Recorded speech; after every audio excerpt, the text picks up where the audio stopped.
Hello everyone, welcome back to our YouTube channel Epify. So today in this video I'm gonna show you how to download Telegram on your device.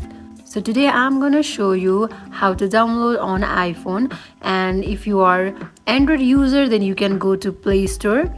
As I am iOS user, I'll go to App Store and here search Telegram. Now you will get this kind of interface. Here tap on download icon that is located on right corner. Tap on it. Now it starts downloading. As you can see, your Telegram Messenger has been successfully downloaded. So in order to open your Telegram app, tap on open button that is located on right corner.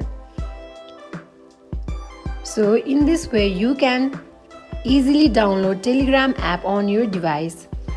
So that is it for today. If you guys like this video, do not forget to like, comment and subscribe our channel. Thank you for watching.